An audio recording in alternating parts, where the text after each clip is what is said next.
Not that hot. Nah. Oh, buddy. Hey man, let me sit down and fix my shirt first so my man boobs look a little better. Hey, thank you. Appreciate it.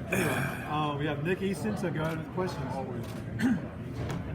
Hey Coach, I guess one of the main questions everyone's in right now is just the health status update of Bryan and Trey. Bryan and Trey are really have done a really tremendous job of taking care of their bodies this offseason. They're going to be, that's going to be a constant thing they're going to have to continue to work on throughout the year. They're going to have to learn how to be pros before they become pros. But right now they got to be the best Clemson Tigers they can be for themselves, and I really challenged them, as they've gotten cleared, to play. But I've challenged them to make sure that they do a good job of kind of being more proactive in terms of taking care of their bodies. That comes down to just eating right, getting plenty of rest, and spending a lot of time in the training room, just kind of being proactive, stretching, getting in the ice tub. Those things are going to be really important for them as they move forward, just to prevent those injuries. And as everybody knows, we were decimated by injury at defensive line last year, which really hurt the team a lot. So just been focusing on that, just really encouraging those guys, to kind of take care of themselves like pros. Oh yeah, we're ready to rock and roll, But like I mentioned earlier, man, we gotta do a good job being proactive with our bodies and stretching and doing all the things to prevent injuries, which we've had a lot of them at the defensive line position in the past. So I've challenged them to do that. They stepped up to the challenge thus far. They just got to be consistent throughout the season. Is that something different than what they're used to from seasons past? I mean, what have you brought that's different, with you from Auburn? I think for me, just having a professional experience, I've been around a lot of great players, the Willie McGinnis, the Shannon Sharps of the world.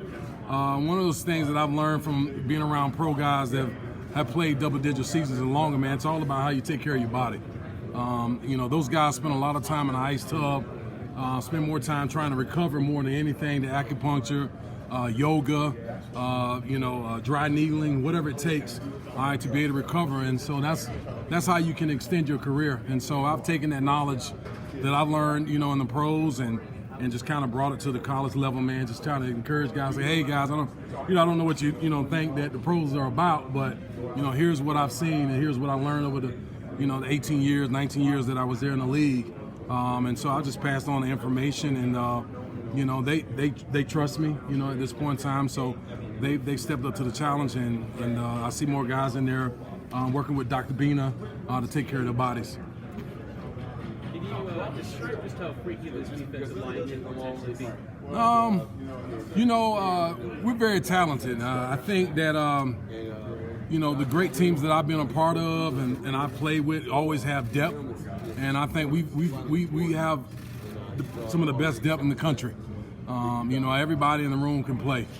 And so, it's talking about Bryan, Bresee, the Ruke, Orhorhoro, Tyler Davis, and Payton Page, and E.T., Reuben, Cape Hart, Trey Williams, they all bring, something to the table. And, it's a really good situation for me to be in as long as we stay healthy. But they can all do it all. Each one of them have their own set of skills that they're really good at and things they do well. And it's going to make us a really great defensive line. And if the guys put in the hard work, we'll be the best in the country. And so it's just my job to make sure that, I'm demanding but not demeaning, and I challenge those guys every day. But we have all the tools you're looking for in the defensive line, and all of our guys in the room, we have it. I think it's just going to be a challenge for us to make sure we just stay healthy.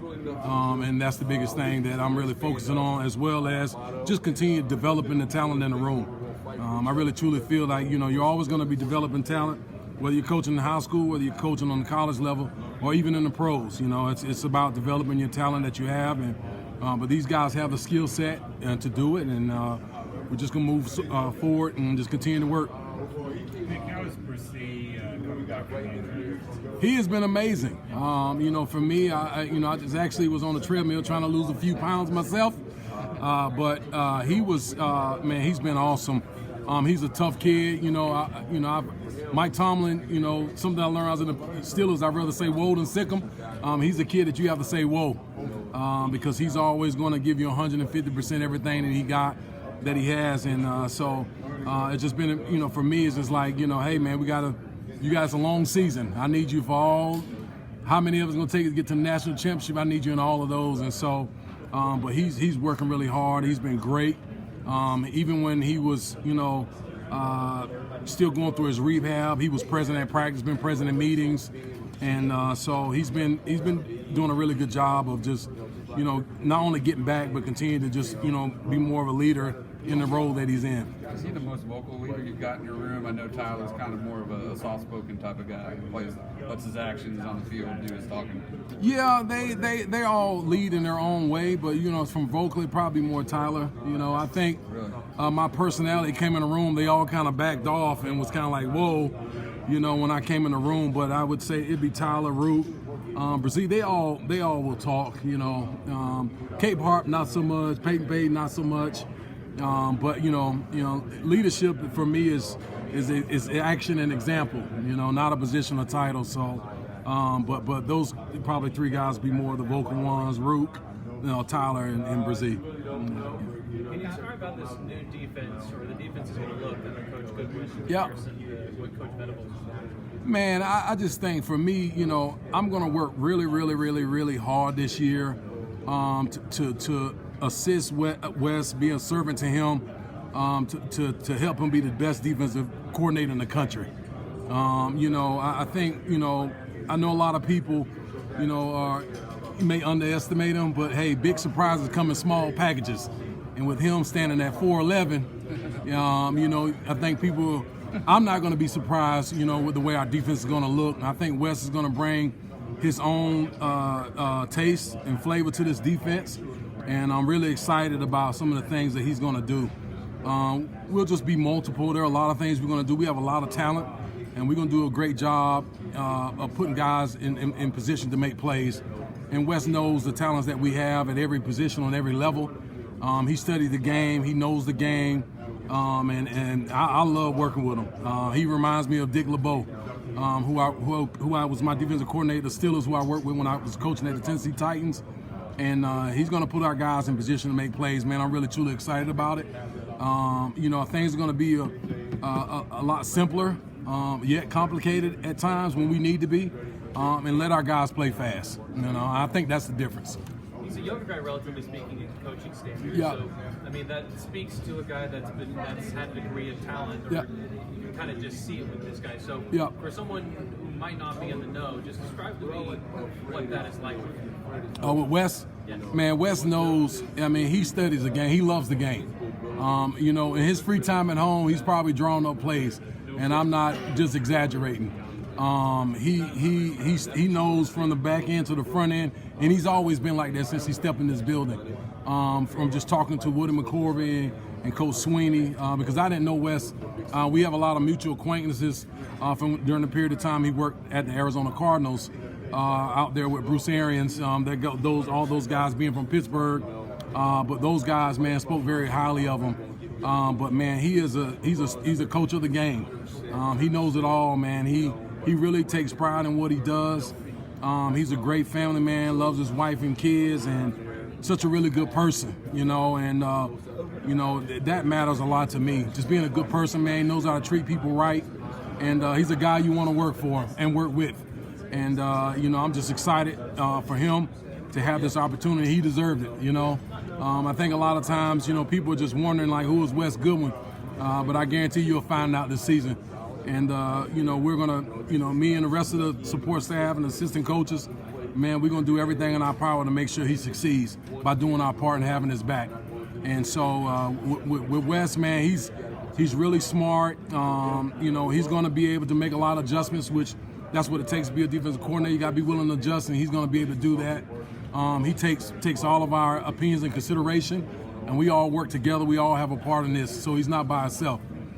So, man, I really love working with him. I'm very unselfish, and, he's going to have a lot of success, and players love him as well, so it's going to be great. You walk into a room full of highly recruited guys. Yeah. What was it like to see guys like Eason and Ruke get the development they did last year due to injuries and be where they are now? Man, it was huge. That playing time did them a lot of good. if you go back, for me, I went back and studied a lot of tape from when they first got here until last year. And speaking of those two, Ruke and ET made huge strides just with that playing time. And so, man, just looking forward to big things coming in the last year, And that's the unique thing about the defensive line room is when you have a lot of depth, next man up. And so, for guys like Ruke and ET, this year is just going to be even better for me. The expectation is going to be higher that I push them to be better versions of themselves. Yeah. It's like keeping guys fresh, having that rotation, the guys being able to. Absolutely. Absolutely. Nobody should be loafing. If you do, you might be in trouble because there's enough talent in this room that the next guy may take your spot the next week. So, I love being a part of that, man. Anytime you got competition in the room, it just makes everybody better. And so, I believe guys are going to step up to the challenge. But, man, we should be fresh. Guys should be going 110 miles per hour. As long as we stay healthy, man, we can be a really dominant defensive line this year with the talent that we have in the room, the guys that are coming back, and with everybody being healthy. What about your ends? Coach over there coaches your ends. You guys match them up with your tackles. How much of a luxury is it to have a set of ends you got? Yeah. Because when you're taking up those blocks, guys up. Oh man, it's a huge luxury. I mean, you're talking about Miles and KJ and XT and Masco. Man, those are four guys who have all the tools to play at the next level, and they'll do a really good job, man. Me and Coach Ski and the defensive line, we all work together. We meet together often, and so it's all interchangeable. And with some of the things that we're bringing to the table this year, for myself and just kind of talking with Wes, man, we'll mix and move those guys around this year. So you'll see guys line up at different multiple positions, and this year from the ends being the tackles, and just really excited about it. But yeah, the talent level on the outside, man, just makes it easier. When you got dudes across the board, I mean, it's hard to kind of, protect one. I mean, you got to protect four. And if you look at the, guys in the NFL and, look at the Rams, I mean, the number of guys they got up front. And then people talk about Aaron Donald, but you also got Von Miller. You got Leonard Floyd. You got all these guys that you got to protect. And that's kind of how I see a defensive line. We have talent at every level. We have depth, guys that can come in and start, for us. And so, for me, there's no really, first team, second team, and they all first teamers in my eyes. And it's just an honor and pleasure to be able to coach them. Oh man, Payton Page for me had the most improved this spring. From where I heard that I wasn't here last year when he got here, but I heard he was almost 400 pounds. He looked like me. But man, from the transformation he's made, coming in from last year, and some of the things that I saw on tape, just areas that he needed to improve on. I mean, he really stepped up to the challenge. He came in, changed his body. I think he's lost about 40, 50 pounds. I mean, he looks like a different person. And he had a really good spring. He's a guy that's going to be a dominant nose tackle on the interior, in the inside moving forward, man. He has all the tools, very smart, very engaged in meetings. And I'm looking for a really kind of breakout year for him this year. But I would definitely say he's the most improved. Next up would be DeMonte Capehart, who's really coming to his own. He's somebody that's dealt with a lot of injuries as well. And so I've just really challenged him this spring to stay healthy, man. And he really went through the spring without really any major injuries and was able to go out there and get reps, and he got better. He's somebody else that I'm expecting big things that are going to surprise a lot of people because he has all the tools, man. Kid's 6'5", 310 pounds, 305, man. He moves well. He just learned to just, play with great pad level and execute his technique and fundamentals. He's going to be dominant as well. So those are really two young guys, man, just really excited about that are going to be, I think, a surprise to a lot of people. Not a surprise to me, but they put in the work this offseason. Nick, you've been recruiting other schools for a few years. There's no business team. What was it like coming here and recruiting for your school? What did that add to your recruitment? Last year was my first year in college ball at Auburn. I was, recently with the Cincinnati Bengals in 19 and 20. And I think a lot of people, for me, just was, questioning, like, well, how are you going to be able to recruit? And, I laughed at that when some of the college coaches asked that, well, how are you going to be able to recruit? Well, I'm the one that's played in 2 Super Bowls. I played in the league for 11 years, and I'm from South Georgia, small town, so I know how to talk to people because everybody knows everybody where I'm from in Lyons. And so, being able to have authentic conversations with people was going to be real easy for me. But just, I just try to be my authentic self, man. This place, Clemson will sell itself. Our facilities, so I just need to get the recruits here. Dabo will knock it out the park being who he is. He's going to talk for about 4 hours and you'll know everything about him, the facilities, our staff, his family, and the city of Clemson, And so, and that's what make this place unique and better than any place in the country. It's the people in the building. I keep saying that, man. We have a wonderful staff, just in every department of our facility, man. And everybody here is just good people. So if I can just get a recruit on campus, everybody else do their job, and man, it makes it easy for me to recruit. So it's easy. I just really take time to allow recruits and their parents to see who I am as a person. It's easy to go on the internet and you can Google and you send the places I've been, some of the things I've done, but who really is Nick Eason? And that goes down to just talking about my past, and all of it ain't clean, good. I didn't grow up with my dad, in the house. My mom had me when she was 18 years old, lived with my grandparents, who ended up getting their GEDs, but great people, got married. My grandmother was 14, my grandfather was 17. So people want to hear those things about who am I really as a person? Who are they going to be sending their son off to be with, to be around, to be molded as a man and as a football player for the next 3 or 4 years of their lives. And so, for me, it makes it easy, So I enjoy the recruiting process. We're not going to get everybody. I'm not going to get everybody. The kids that love what we bring to the table as Clemson, will come, and the ones that don't will go other places. Depending on what we're looking for. If you're looking for a faith-based program that's going to treat you like family, that's going to develop you as a man. We have Paul Journey, which is the best in the country. And then Clemson's for you. If you're trying to chase dollars, this ain't the place for you. And I'm okay with that. NIL has really changed the game, and kids earn it. But at the end of the day, we don't lead with that. We have NIL plans here at Clemson, but we're not going to lead with that, man. We want you to love Clemson like I loved it and came here for reasons of education and the facilities and the people in this building and how we can mold you as a man, and that hasn't changed. So I'm just really excited to be a part of it. You feel like you've answered the questions about if you can recruit?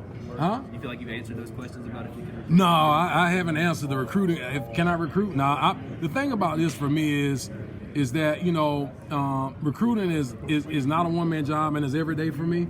And so as I continue to get the commitments coming in, I know I got to work even harder. You know what I mean? And so I try not to read the newspaper clippings, man, and I want to make sure I remain humble and stay hungry during this process, man. I think a lot of times, people that have had success in recruiting or teams that have had success in winning get real comfortable, all right, and think they don't have to, reach out to parents and talk to the coaches, but that's got to be an everyday thing, and it's got to be real too at the same time. You got to love what you're doing. But for me, yeah, I think I'm starting to answer those questions if I can recruit. For me, it's just about being authentic, just being real, being what you are, being respectful, loving on people, being a servant to people. And that's just who I've been. That's who I've always been. How much do you think recruits are aware of the reputation that Clemson's established over the last 7 or 8 years as kind of being DLU, all the talent that they've produced and put into the league, and the rankings and the defensive rankings? Yeah, I think recruits and people are aware of the defensive tradition that's been here over the years. But my story has always been, I'll bring guys here on a recruiting visit. They'll come sit in my room. They'll see all the names. They'll see my name. They'll see the DJ Readers of the world. But those have been our stories. And for me, just because I, coach in the NFL and I play in the NFL and I've done this, that, and the third, doesn't mean that that's going to be you. If you put the work in, it can happen like that before for you. But if you don't and you're lazy, you don't love football, then it might not happen for you. So everybody has kind of created their own story. All the great players that have came through here have created their own stories by the hard work they put in. It's just not going to happen because you choose to come here. The championships that are won here at Clemson are won when nobody's watching. And that's why our guys are here in the weight room.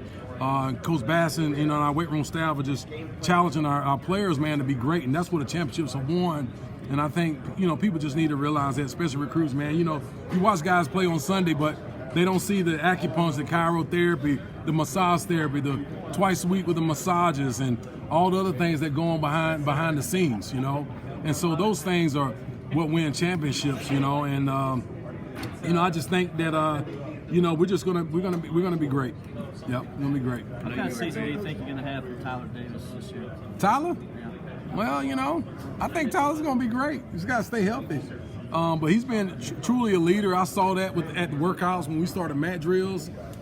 He's been awesome in the classroom, been awesome on the field, been awesome in the community, and I think he's gonna have a very dominant year. I think some of the things that Wes is gonna do and that I've kind of brought to the table is gonna really cater to his skill set, and you'll see guys, you know, elevate their level of play this year. That's my job to make sure I do that. You know, I didn't recruit these guys in the room, and you know, anytime you take on a new job, you know, somebody's always inheriting somebody else's room. I'm inheriting Todd Bates' room, but it's still my job to make sure that I elevate the level of play of the players in the room. That's what it comes down to. Will these guys play better under Nick Eason? And that's what I'm looking forward to, and they will. I think they will, but it starts down for me when it comes to that about Tyler, man, is him trusting me and knowing who I am as a person, knowing that I care about him and I want them to be successful. And guys will play hard when they know you love them, you know, so that's what's most important. I know you were very complimentary of Wes this spring and kind of his football mind. Yep. What's his last few months been like with him, and how have you seen him kind of continue to grow into his role as a DC? Man, Wes is going to be great. He's been doing a really good job of taking the time to just kind of mold us as a family, as a staff. So he's had us over his house. Last night he had the defensive tackles at his house. He's had a defense over his house. He understands that this business is about relationships. And players don't care how much you know till they know how much you care. And so, I mean, guys will play hard for you once they know you care about them as people. And I think he's done a great job of that with our staff. You know, some of these guys have worked with him already. I haven't. But, man, he's made me feel welcome in his home, in the building, and just him just empowering everybody in the room and taking your ideas in consideration and really implementing that within our defense as long as it makes sense. And that's what I love about him. Not every defensive coordinator is like that. You know, some defensive coordinators want it their way, and that's okay too. But Wes, I mean, he just empowers everybody on the staff, and you know, he's going to do a phenomenal job. You know, and the biggest thing with Wes, man, he's going to be willing to adjust and make adjustments each week. You know, I think people are going to have a hard time trying to figure out what we're doing, you know, every week, because he's going to be willing to adjust. He knows how to adjust within the game. You know, it could be by quarter, it could be by half. And that's what's going to set us aside and set him aside for everybody. Thank you. I had a lot of phlegm in my throat. Appreciate that. I'm sorry. So I think he's going to do an amazing job. Personally, Nick, you're in the league, you coach the Alma. What's it like to get the offer to come here? Is it a recruitment process for you all over the decision? You know what? So for me, you know, I've kind of told the story a little bit here and there. I mean, I never expected this job to kind of come open. I really didn't. You know, I was actually heading into to grab some breakfast. I was, you know, actually in Alabama at the time, and the call came out of nowhere. You know, I've become a little bit more acquainted with social media, but you know, with a little bit of Twitter here and there. But I don't really watch a lot of news. But you know, I didn't know, you know, when Venables left, I didn't know Todd Bates left, and so Coach, you know, called me and just gave me an opportunity. It came out of nowhere, and for me, I care about the players that I coach. And so, you know, that the initial conversation, I didn't really just jump on his job. You know, as a matter of fact, I told Coach Sweeney no when he initially asked me, you know, did I want the job, just because I didn't know how my players would feel at Auburn. Those kids were like my sons. And, you know, so for me, you know, it wasn't a quick decision. Oh, I got to go back home, you know, because I care about my players. And, you know, Coach Mason, I have a really great relationship with him. He's one of the reasons why I ended up at Auburn. At Auburn. Of course, Coach Harsin interviewed me and gave me an opportunity to be there.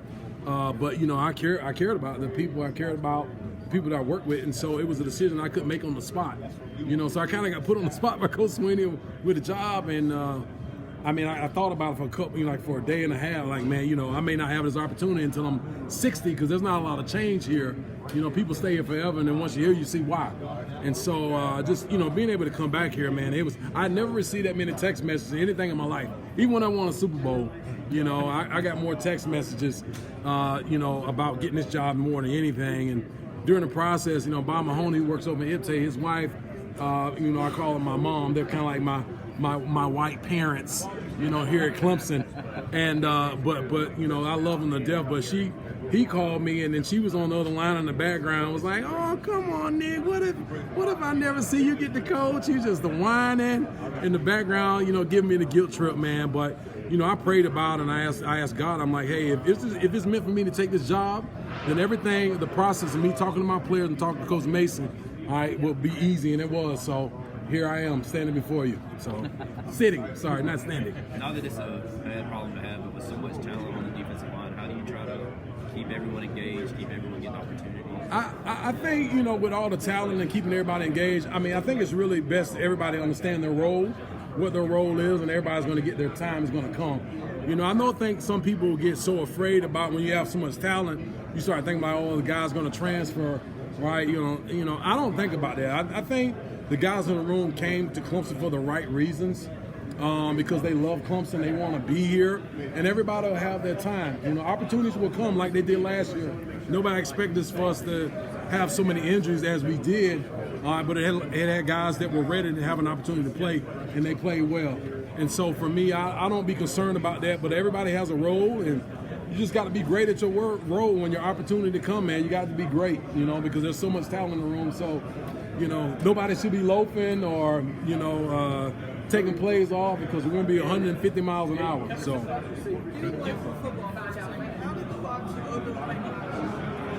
see, that's why I worked out this morning to detach myself from Little Debbie. Okay.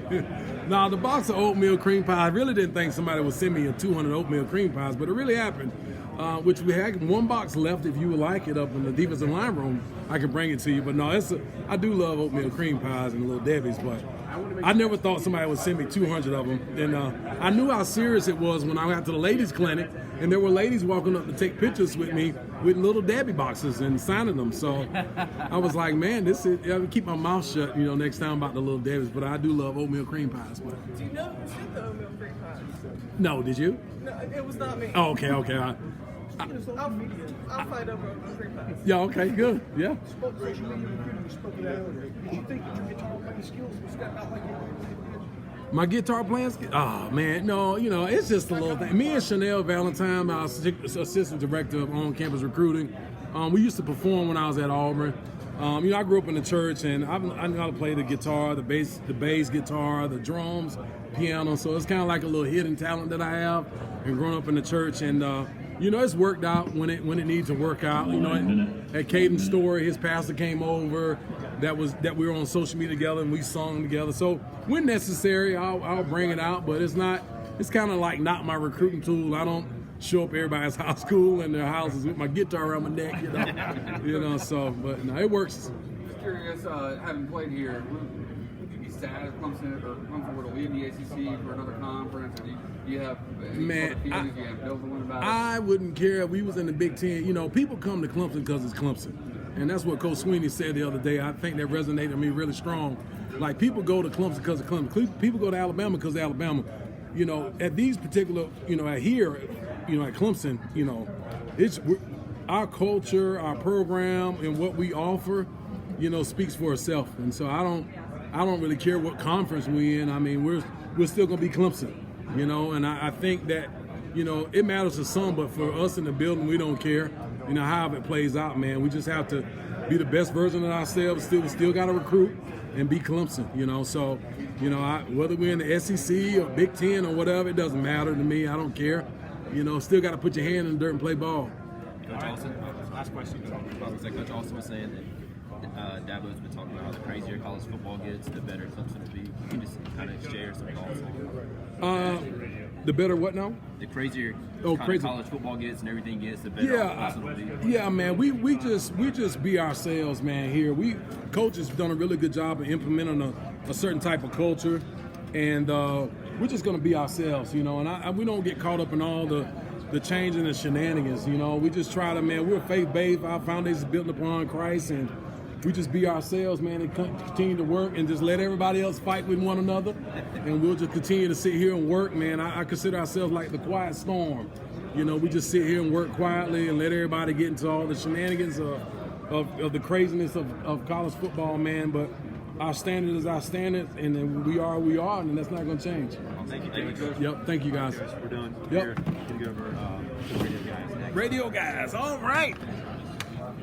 All right, Love Wes. all the Steelers talk, Nick. Huh? Love all the Steelers talk. Oh, appreciate it. Not me. I'm not going to